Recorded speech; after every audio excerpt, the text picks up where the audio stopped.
Radio Publique Africaine.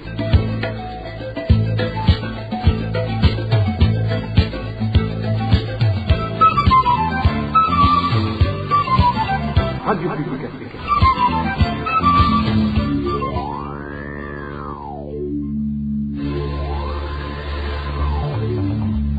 C'est le moment de suivre le journal parlé en français. À la présentation, Inès Gakiza. Nous sommes lundi 19 juin 2023. Merci pour votre fidélité. Bonsoir et bienvenue à cette édition dont voici le sommaire. La démonétisation des grandes coupures n'est pas la solution au problème de l'économie burundaise. Un expert en économie analyse la récente mesure de la Berbé, une mesure qui perturbe encore l'économie et la vie des familles, comme vous l'entendrez tout à l'heure. Les autorités policières de Muyinga pointaient du doigt dans des pratiques de racket des populations, surtout ceux qui font le transport en commun par moto ou véhicule. Et enfin, dans ce journal, vous suivrez l'évaluation des 3 ans au pouvoir du président Ndayishimiye par différents acteurs de la vie du pays. Voilà pour le sommaire.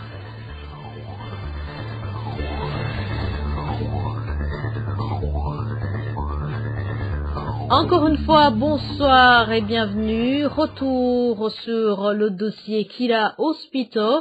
4 rapports d'audit réalisés depuis 2018 confirment la majorité de l'actionnariat privé, y compris le rapport commandité par Charles Ndagijimana au centre de la crise actuelle. Le point avec Josiane Mouzaneza. Le rapport d'audit BIJ fait en 2018, le rapport du cabinet Gilbert & Partners, l'audit des apports au capital en 2021 ainsi que le rapport du cabinet Maxis, commandité par Charles Ndagijimana, tous confirment la majorité de l'actionnariat privé au sein de Kira Hospital, c'est-à-dire 68% pour les privés et 32% pour les publics et parapublics.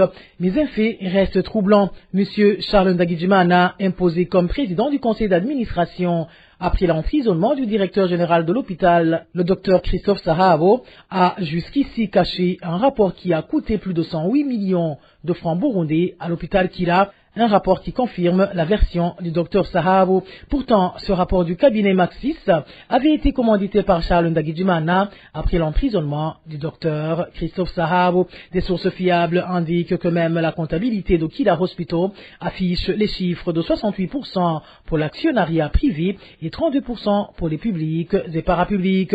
Une source à la présidence de la République estime que cette affaire revêt beaucoup plus un caractère politico-ethnique que financier. D'autant plus que, ajoute notre source, des cabinets qui aujourd'hui travaillent même pour le gouvernement ont déjà confirmé la version des actionnaires privés. Et notre source de conclure que l'emprisonnement du docteur Christophe Sahabo constitue tout simplement un abus de pouvoir et un déni de justice. Merci Josiane Mouzaneza. La démonétisation des billets de 5 000 et 10 000 francs n'est pas la solution au problème dont souffre l'économie burundaise. C'est l'avis d'André Nikwigidze qui a sorti un papier intitulé « Burundi économie, de faux médicaments pour une maladie endémique ». L'expert en économie estime que les conditions de démonétisation n'étaient pas requises. Émile Nevasomba. Les billets de 5 et 10 000 francs n'étaient pas vieux. Il n'y avait pas de contrefaçon. Le gouvernement ne souhaitait pas non plus changer la dénomination de la monnaie. Selon André Nikwigidze, les conditions requises pour démonétiser ces billets n'étaient pas du tout là. Dans son analyse intitulée « Burundi économie, de faux médicaments pour une maladie endémique », l'économiste estime que les raisons avancées par la Banque centrale n'était pas convaincante. Selon la Banque de la République du Burundi, cette démonétisation est justifiée par le fait qu'il a été constaté que 60% des billets de 5 et 10 000 francs étaient hors circuit bancaire. Rien d'anormal, réplique André Nikwigidze, étant donné que plus de 80% de Burundais n'ont pas accès au système bancaire. Il donne 2 principales raisons. Les populations sont pauvres et n'ont pas d'argent à déposer dans une banque ou une institution financière, ou ceux qui ont l'argent ne font pas confiance au système bancaire et aucune loi n'oblige les citoyens à travailler avec des banques, ajoute l'économiste. Pour lui, l'argent circule, mais ne passe pas nécessairement par le système bancaire. André Nikwigidze pense plutôt que le président Evariste Ndayishimiye a l'objectif de sanctionner les détourneurs de fonds publics en rendant nul leur argent, comme il l'a déclaré. Mais le chef de l'État n'a peut-être n'être pas tenu compte du fait que ces détourneurs de fonds publics sont pour la plupart des intellectuels et ont eu l'occasion de blanchir leur butin à travers des achats ou en échangeant leur trésor en dollars américains ou en euros. Aujourd'hui, selon André Nikwigizé, ce sont des honnêtes citoyens qui ont épargné leur argent chez eux qui sont victimes de la mesure. Pour André Nikwigizé, l'effet de la mesure est négatif parce que selon l'économiste, il serait vraiment difficile de déceler en quoi la mesure de démonétisation de 2 billets de banque pour les remplacer par d'autres constitue une mesure de redressement économique. Le même effet négatif est constaté selon l'économiste André Nikwigizé au niveau de la réglementation de la vente des devises étrangères. Tant qu'on parle toujours de cette démonétisation, la distribution des nouveaux billets aux citoyens ayant déposé les anciens billets de 5 000 et 10 000 francs dans différentes zones du pays a déjà commencé. Toutefois, dans certaines localités, les montants collectés ne sont pas remis en totalité. Dans les provinces de Bubanza, Ngozi et Gitega, cette distribution a déjà débuté. Plus de détails avec Eric Nyonzima. En province de Bubanza, la distribution de nouveaux billets de 10 000 et 5 000 a débuté depuis ce dimanche. Notre source de la colline Gihungwe en commune Gihanga indique que le déroulement de cette activité se fait dans une localité appelée Kumudubugu et ces nouveaux billets sont distribués par les agents de la commune. Toutefois, notre source précise que ces billets sont très peu nombreux. Les gens ne reçoivent pas la totalité des montants déposés. À Gihungwe, celui qui a remis 500 000 francs burundais ne recevait que 100 000 francs burundais. Les autorités administratives les auraient dit que ces nouveaux billets ne sont pas suffisants et qu'ils doivent partager les sommes disponibles. En province de Gitega, ces nouveaux billets sont distribués par des agents de la Banque centrale BRB en collaboration avec les administrateurs ou les représentants. Le citoyen présente le récit donné le jour du dépôt et il rentre avec la totalité de son argent. Dans cette capitale politique, nos sources signalent que plusieurs personnes détiennent encore des anciens billets qui n'ont plus cours légal au Burundi. En province Ngozi, commune Tangara, la distribution de ces nouveaux billets de 5 000 et 10 000 a aussi déjà commencé. Ces montants qui sont en train d'être remis à la population sont ceux collectés par l'administration le jeudi et vendredi de la semaine passée. Une activité faite pour permettre aux gens qui n'ont pas de compte bancaire à échanger les billets de 5 000 et 10 000 qui viennent d'être remplacés. Parlant toujours de la dite mesure, le retrait d'argent dans les banques Copec et microfinance reste limité. En province Ngozi, jusqu'à ce lundi, la Copec limitait le retrait à 100 000 francs burundais par jour. La population se lamente. Suivez cet habitant de Muhanga qui s'est confié à la rédaction de la RPA. Ici chez nous en commune de Muhanga, nous avons un grand problème. Ceux qui vont retirer l'argent à la Copec et Muhanga ne peuvent pas dépasser 100 000 francs burundais par jour. Cela nous perturbe dans nos activités. Nous sommes limités dans nos achats, surtout que les marchandises sont très chères aujourd'hui. Pour avoir de l'argent suffisant, nous devons attendre et nous sommes obligés de faire des va-et-vient à la Copec. Nous demandons que ça s'arrête et qu'on nous donne l'argent sans nous limiter. Et toujours en Ngozi, dans certaines localités comme Marangara, la Copec ne servait pas ses clients l'avant-midi de ce lundi. En province Bururi, les banques limitaient le retrait à 200 000 francs burundais et la Copec, elle, à 50 000 francs burundais. Pourtant, le gouverneur de la BRB avait annoncé qu'à partir de ce dimanche, les gens pouvaient déposer et retirer tous les montants qu'ils veulent sans aucune limitation.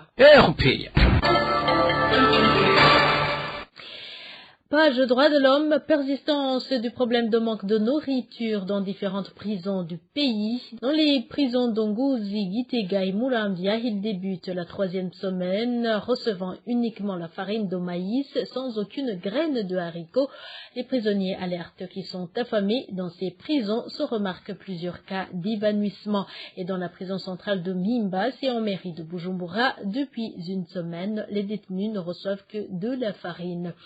La RPA a essayé de contacter le directeur général des affaires pénitentiaires, mais il n'a pas répondu à son portable.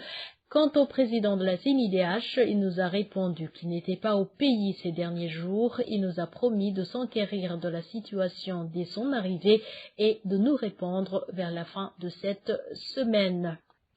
Et en politique, le règne d'Évariste Ndayishimiye durant les 3 ans au pouvoir a beaucoup de traits communs avec le 3e mandat de feu président Pierre Nkurunziza.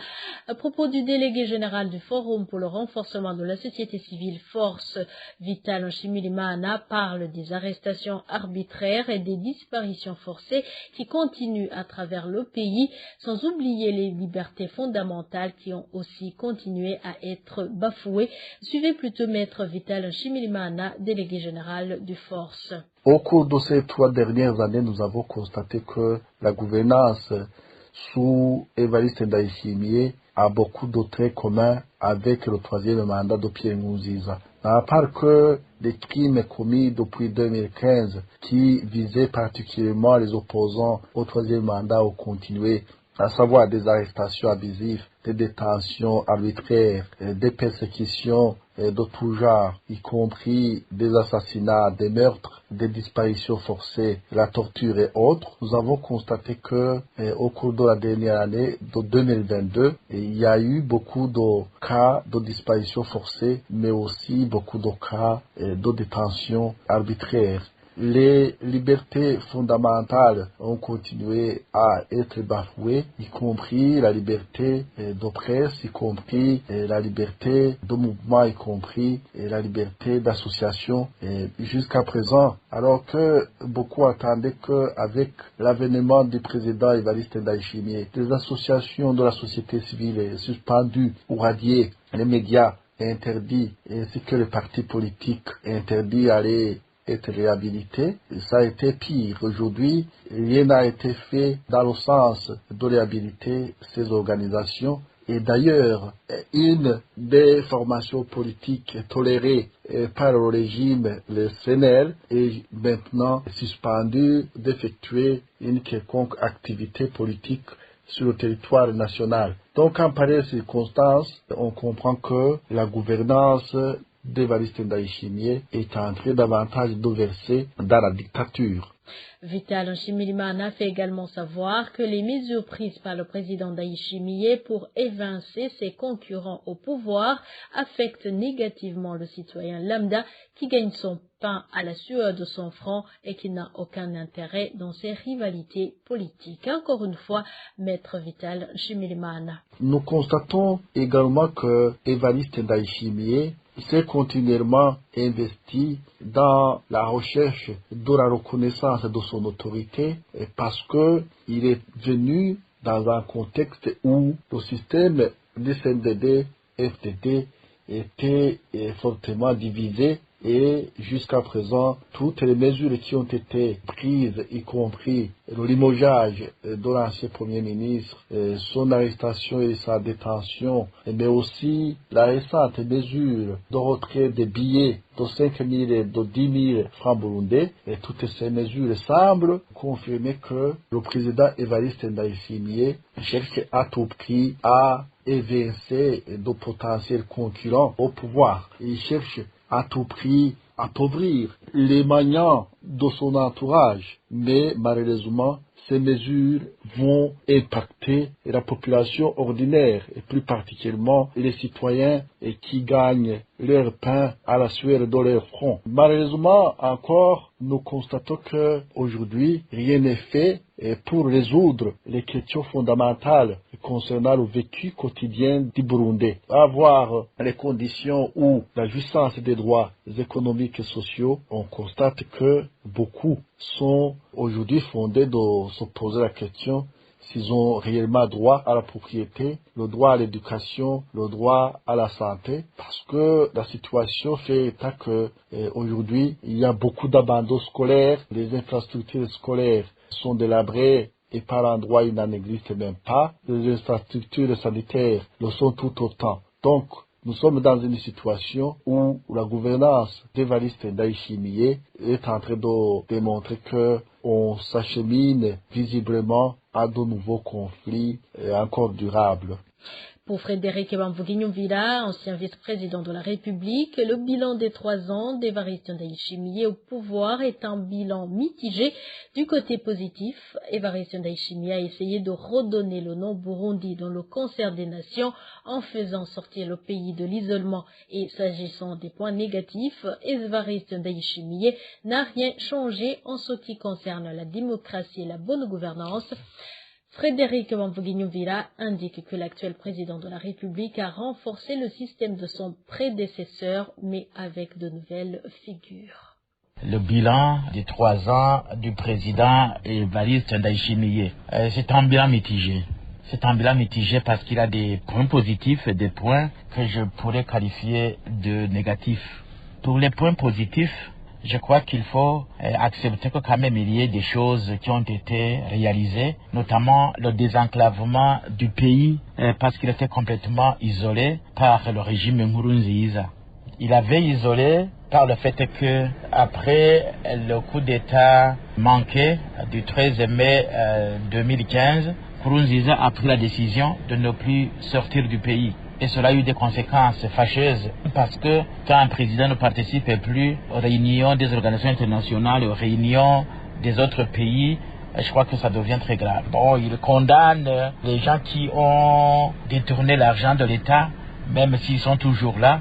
Peut-être l'action aujourd'hui visible, c'est l'arrestation du maréchal Bunyoni, qui est aujourd'hui en prison de Ngozi. Les chefs d'accusation sont multiples et passé de ceci à cela. Donc, autrement dit, il y a eu plusieurs actions qui ont été quand même réalisées.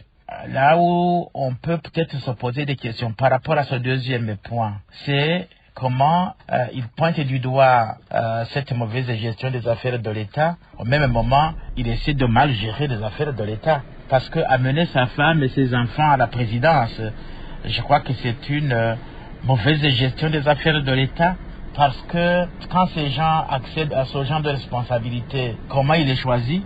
Il n'y a pas d'examen, il n'y a rien.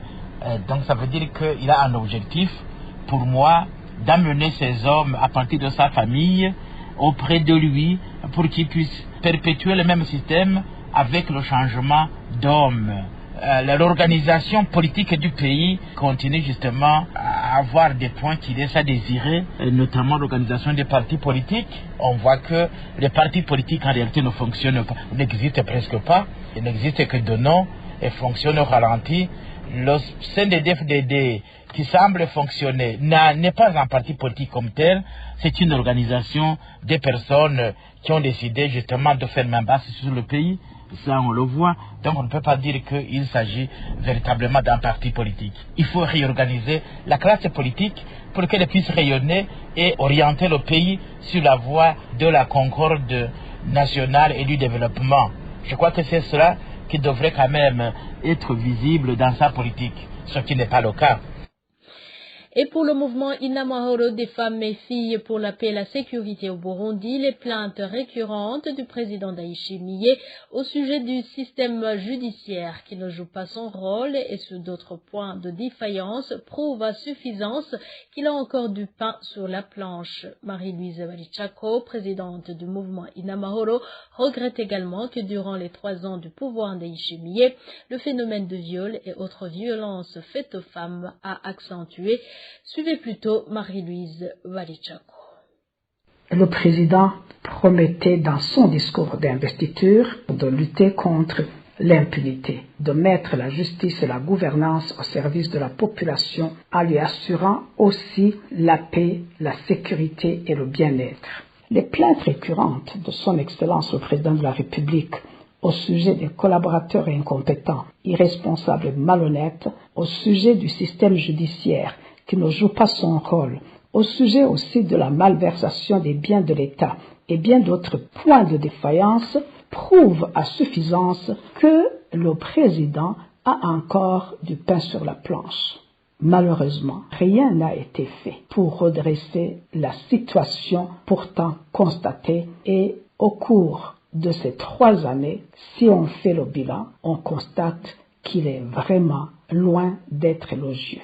Nous avons encore besoin de voir le président de la République reconnaître que le Burundi doit encore être réconcilié et uni et qu'il faut trouver le moyen approprié de s'assurer qu'à la fin de son septennat, on aura déjà passé le cap des divisions ethniques, politiques et autres qu'il ne veut pas reconnaître aujourd'hui alors que c'est une réalité au Burundi. Nous nous sentons aussi dans l'obligation légitime en tant que citoyens burundaises d'interpeller son Excellence Monsieur le Président de la République afin qu'il prenne les mesures qui s'imposent et ce, dans les meilleurs délais pour prendre le taureau par les cornes et redresser la situation catastrophique dans laquelle le pays se trouve avant qu'il ne soit trop tard.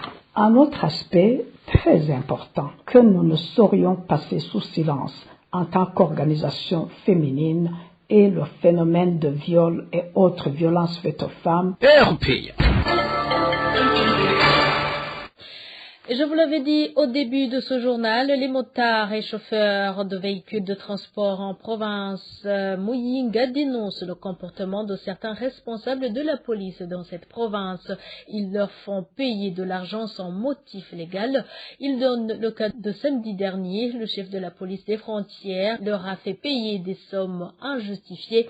Ils demandent à leurs supérieurs hiérarchiques de suivre de près ce comportement et de les redresser. Elvis Niamongere. C'était ce samedi lorsque les habitants de la province de Muyinga ont vu le véhicule du commissaire provincial s'arrêter près du parking des motos. À bord du véhicule se trouvait le responsable de la police de l'air et des frontières. Ce que cette autorité policière a fait a choqué la population sur place. C'est sur le parking des motards, nous avons vu un véhicule pick-up immatriculé AA402. Ceux qui le connaissent disent que c'est le véhicule du commissaire provincial, mais à bord était le commissaire d'OPAF à Muyinga. Les policiers ont sauté brusquement et ont saisi toutes les motos qui étaient sur le parking, ce qui donnait 10 000, 20 000 étaient libérés. Ils ont collecté plus de 100 000. Après, ils suivaient les véhicules de transport, les arrêtant et demandant des documents. Ils ont vu un véhicule qui transportait les matelas. Ils l'ont poursuivi. Le chauffeur s'est arrêté et leur a donné d'argent.